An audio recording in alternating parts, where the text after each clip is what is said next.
নমস্কার দর্শক বন্ধু। সুন্দর জীবন আমরা প্রত্যেকে চাই, সুন্দরভাবে বাঁচতে আমরা প্রত্যেকে চাই।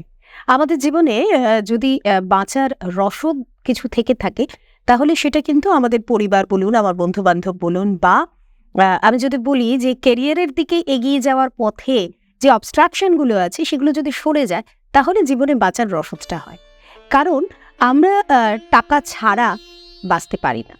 আবার টাকা দিয়ে সবকিছু কিনতেও পারি না। এই দুটোই কিন্তু তার নিজ নিজ জায়গায় সত্যি। তাহলে কোনটা সঠিক, কোন পথে এগোবো, এই রকম দ্বন্দ্ব যখন আমাদের মনে আসে, তখনই কিন্তু আমরা কোনো স্পেশালিস্ট যিনি তার কাছে যাই।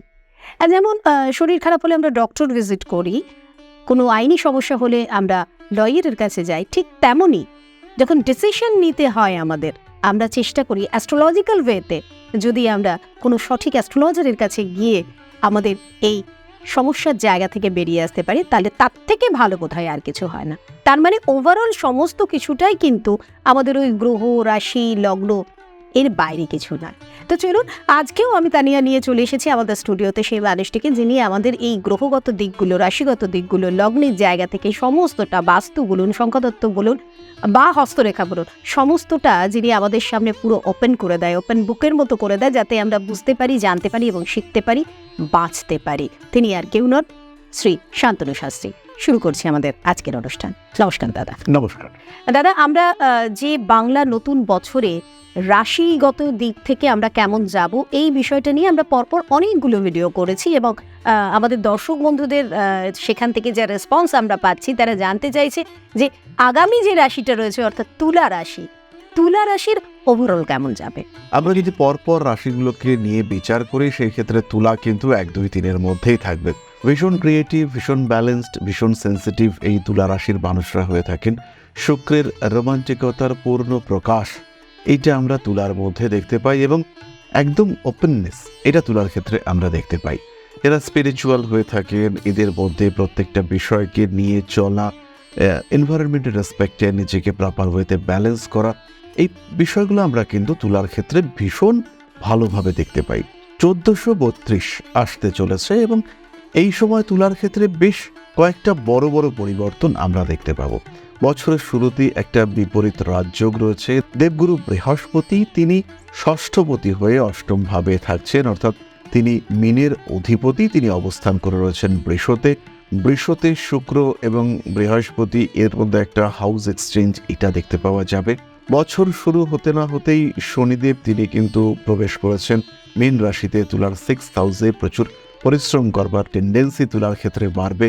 সাধারণত তুলা কিন্তু বিলাসী, কিন্তু এই বছর প্রথম থেকেই তুলা খাটতে চাইবেন, পরিশ্রম করার মেন্টালিটি তার মধ্যে থাকবে। তার সঙ্গে সঙ্গে 5th হাউসে রাহু এই তুলার মধ্যে একটা অ্যাগ্রেসিভনেস বাড়িয়ে তুলবে। যে কোনো বিষয়ে একটা আলটিমেট গোল এইটা কিন্তু তুলা কমপ্লিট করতে চাইবেন। প্রফেশনাল ফিল্ড নিয়ে যদি আমরা ডিসকাস করি, সেই ক্ষেত্রে তুলার যে লেভেল অফ অ্যাচিভমেন্ট সেটা একদম আলটিমেটলি পৌঁছানোর চেষ্টা, এটা আমরা তুলার ক্ষেত্রে দেখতে পাবো। তুলার 11th হাউসে কিন্তু কেতু বসে রয়েছে, ফলে কোনো একটা কাজকে স্ট্রিমলাইন করা, কোনো একটা কাজকে সাকসেসফুল করে সেটার আলটিমেট রেজাল্টটাকে বার করে নিয়ে আসা, এই জায়গাটাতে একদম শেষের মুখে গিয়ে তুলা কিন্তু কিছুটা বাধা পাবেন। প্রপার পরিকল্পনা, মাইন্ড বডি কানেকশন এটা যদি ঠিকঠাক না থাকে, কি করতে চাইছি, এই চাহিদা এবং চাহিদাকে রূপায়িত করা, এর মধ্যে যদি সিনক্রোনাইজেশন প্রপার ওয়েতে না থাকে, সেই ক্ষেত্রে তুলা কিন্তু সমস্যায় পড়ছে। কারণ একাদশে কেতু কিছু কনফিউশন, কিছু ডাইভার্সন এইটা ক্রিয়েট করবে।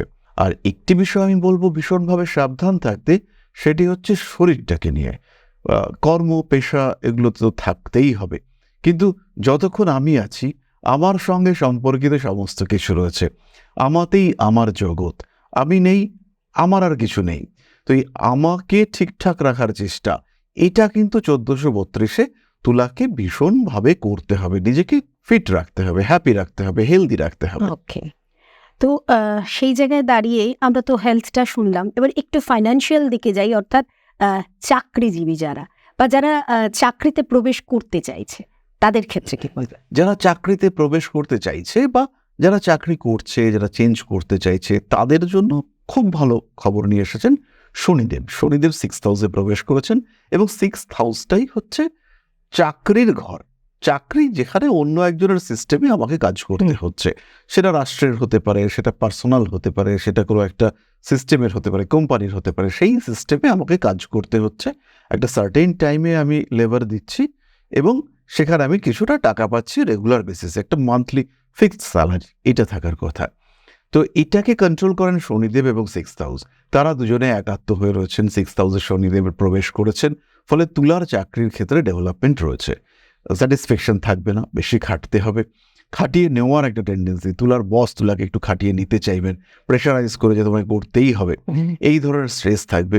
আর সবচেয়ে বাজে বিষয় যেটা, সেটা হলো 6th হাউসে শনিদেব কিন্তু পেইনকে ইন্ডিকেট করেন। হয়তো বসে বসে কাজ করছে, কম্পিউটারে কাজ করছে, সেইখান থেকে কোমরে ব্যথা শুরু হয়ে গেল, স্লিপ ডিস্ক হয়ে গেল, হাতের এই সমস্ত জায়গায় ভীষণ পেইন হতে শুরু করলো, কিংবা কাঁধে ব্যথা শুরু হলো, এই অস্থি সংক্রান্ত পীড়া, এইটা কিন্তু তুলার অগ্রগতিকে অনেকটাই বাধা দিতে পারে। চাকরির স্টেবিলিটি বাড়ছে, চাকরি পরিবর্তন করে ভালো জায়গায় যাওয়ার ইচ্ছা সেটাও বাড়ছে। কিছু কিছু মানুষের ক্ষেত্রে যাদের দেখতে পাওয়া যাবে কুণ্ডলিতে রাহু খুব ব্যাডলি এফেক্টিভ বা অ্যাক্টিভ, তাদের ক্ষেত্রে তারা কিন্তু চাকরি ছেড়ে এমন ব্যবসায় ঢুকবেন বা এমন কাজ করবেন, হয়তো শেয়ার মার্কেটে রয়েছেন, আমি আর চাকরি করবো না, আমি এখন স্টক ট্রেডিং করব। এই স্টক ট্রেডিং করতে গিয়ে দেখা গেল ভদ্রলোক ডুবলেন, এবং স্টক ট্রেডিং করতে গিয়ে ভদ্রলোক এমন বিপদে পড়লেন, এমন বেকায়দায় পড়লেন যে সেখান থেকে তাকে আর ফিরিয়ে নিয়ে আসা যাচ্ছে না, তিনি একটা যাতা বিশ্রী কন্ডিশনের মধ্যে পড়লেন। তো এরকম কিন্তু এই ধরনের কাজের ক্ষেত্রে ঘটতেই পারে। যদি এরকম ঘটে, সেটা তুলার ক্ষেত্রে কিন্তু আসার সম্ভাবনা রয়েছে। টাইম যদি খারাপ চলে, দশা যদি খারাপ যায়, তুলা কিন্তু ডিস্টার্বড হচ্ছেন, ফলে সাবধান তুলাকে হতে হবে চাকরির ক্ষেত্রে। চাকরি ছাড়া এই ব্যাপারটাকে এই বছর দুঃস্বপ্নেও আনা যাবে না। তাহলে সেক্ষেত্রে তো চাকরিজীবী যারা বা যারা চাকরিতে প্রবেশ করতে চাইছেন তাদেরটা শুনলেও, তাহলে যারা বিজনেস রিলেটেড রয়েছেন তাদের জন্য তুমি কি বলবে? ব্যবসার ক্ষেত্রে যেটা আমি বলবো, ব্যবসার ক্ষেত্রে বছরের প্রথম দিকটা ভালো চলবে, প্রথম দিকে গ্রোথ রয়েছে, এবং এই যে গ্রোথ, এই যে গতি, মুভমেন্ট, একটা মোমেন্টাম ক্রিয়েটেড হবে, এইটাকে ধরে রাখ। প্রথম 4 মাস মুভমেন্ট খুব হাই, তারপরে কিন্তু মুভমেন্টটা স্লো হবে। সেই সময় হতাশা, ফ্রাস্ট্রেশন, এদেরকে তো জায়গা দেওয়া যাবেই না, এবং চেষ্টা করতে হবে এই মুভমেন্টটাকে ধরে নিয়ে যাওয়ার, নতুন ইনভেস্টমেন্ট না করে যে টাকাটা প্রথমেই ইনভেস্ট করা হলো সেটাকে রোল করবার। এবং তুলার ক্ষেত্রে আমরা দেখতে পাবো ব্যবসা খুব ভালো চলছে। ছোট্ট একটা কন্ডিশন অ্যাপ্লাই করি, সেটা হলো যে ব্যবসাগুলোতে মালিক সরাসরি ইনভলভড, যে ব্যবসাগুলো আমরা সাধারণ মানুষরা সরাসরি খেটে করছি, সেই ব্যবসাগুলোর ক্ষেত্রে কিন্তু আমরা ইমপ্রুভমেন্ট, ডেভেলপমেন্ট দেখতে পাবো। পরিশ্রম এবং টাকা দুটো কিন্তু প্রপোর্শনাল হয়ে যাবে। খাটছি টাকা পাচ্ছি না, এটা হবে না।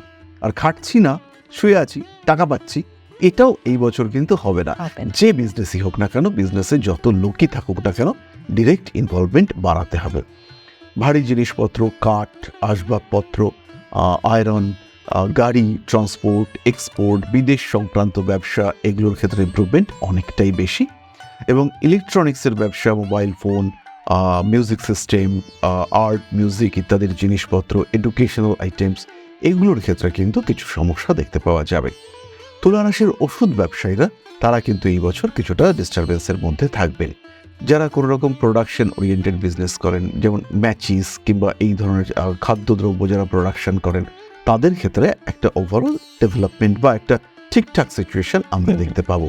কিন্তু কনস্ট্রাকশনের বিজনেসে ডেভেলপমেন্ট অনেকটাই বেশি। ইনফ্যাক্ট যাদের কাছে বেশ কিছু টাকা পয়সা রয়েছে, তারা কিন্তু নতুন করে কনস্ট্রাকশনের বিজনেসে ঢুকতে পারেন। এটা তুলা রাশির তুলার পক্ষে তাদের ক্ষেত্রে এটা কিন্তু খুব ভালো হবে। আর যারা সেলফ এমপ্লয় রয়েছে, যারা সেলফ এমপ্লয়েড বা যাদের নিজস্ব পেশা রয়েছে, তারা ক্রিয়েটিভ নন, যারা ক্রিয়েটিভ নন তাদের কথা বলি। হতেই পারে তিনি একজন একটা এজেন্সি চালাচ্ছেন, সেই মানুষগুলোর ক্ষেত্রে কিন্তু এই বছরটা খুব কোয়ালিটি নাও কাটতে পারে। বছরের শুরুটা বেশ ভালোভাবে কাটলেও পরবর্তী দিকে সিচুয়েশনটা একটু টাফ হতে পারে, তবে সামলে নেওয়া যাবে। কিন্তু যারা ক্রিয়েটিভ পার্সোনালিটি, তাদের ক্ষেত্রে এই বছরটা কিন্তু ভীষণ ভালো, এবং তাদের একটা নতুন রাস্তা তৈরি হয়ে যাওয়ার সম্ভাবনা সেটা দেখতে পাওয়া যাবে। এরকম হতে পারে যে একজন মানুষ, তিনি মিউজিক বা আর্টের সঙ্গে যুক্ত, হঠাৎ করেই তিনি এমন একটা সুযোগ পেলেন যে তার জীবনের ধারাটাই পাল্টে গেল। হঠাৎ করে দেখতে পাওয়া গেল তিনি একটা বিদেশ যাওয়ার সুযোগ পেলেন, তাকে এমন একটা জায়গায় নিয়ে যাওয়া হলো যে সেখানের প্রত্যেকটি মানুষ তার কলায় মুগ্ধ হয়ে গেলেন এবং সেখান থেকে তার নতুন জীবন শুরু হলো, যেখান থেকে আর ভবিষ্যতে কোনো দিন তাকে পিছাতে হচ্ছে না।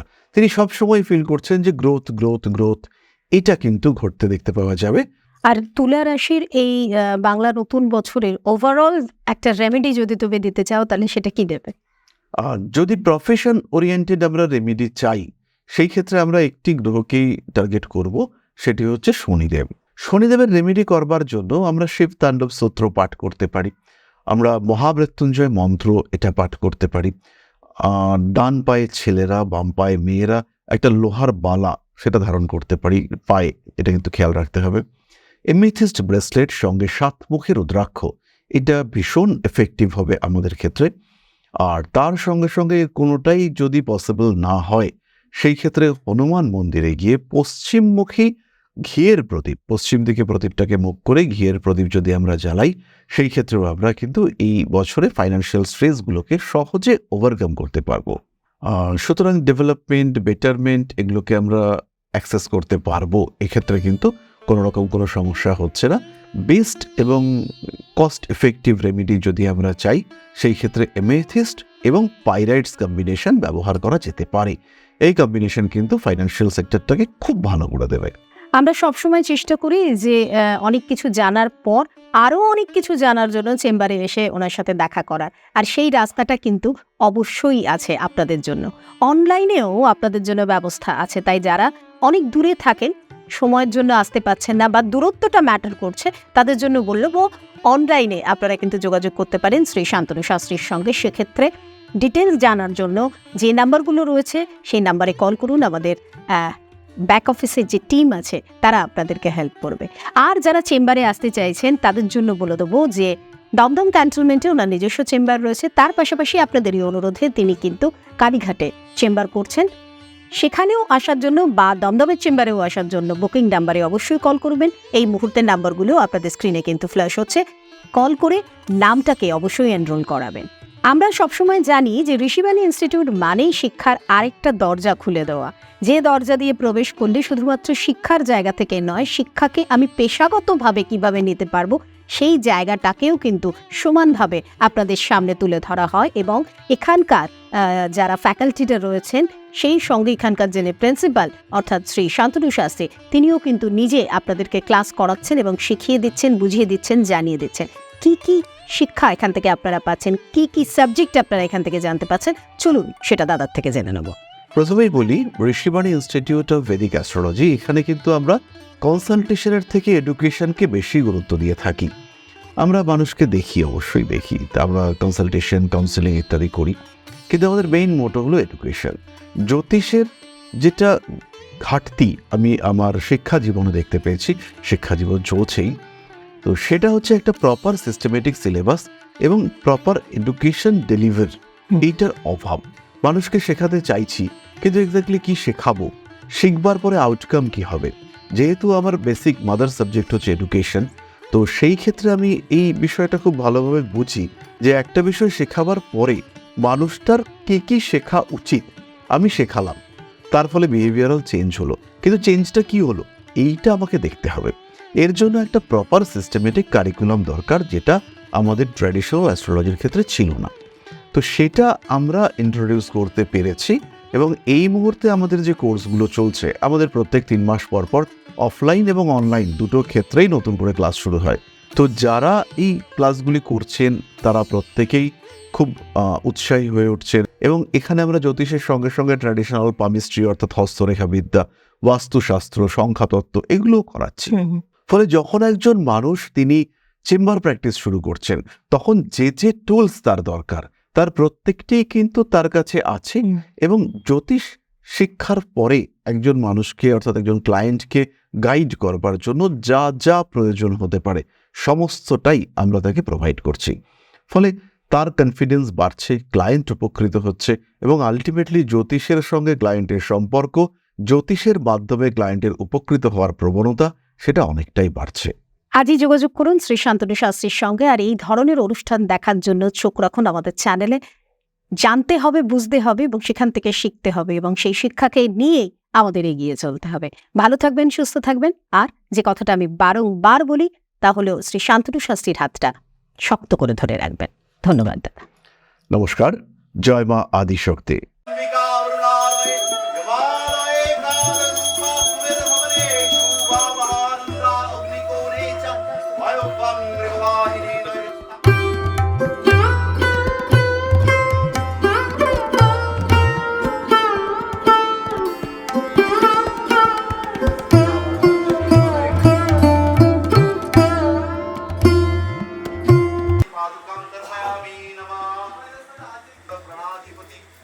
दक्षिणा कालिका परिषदाय स्वाहा।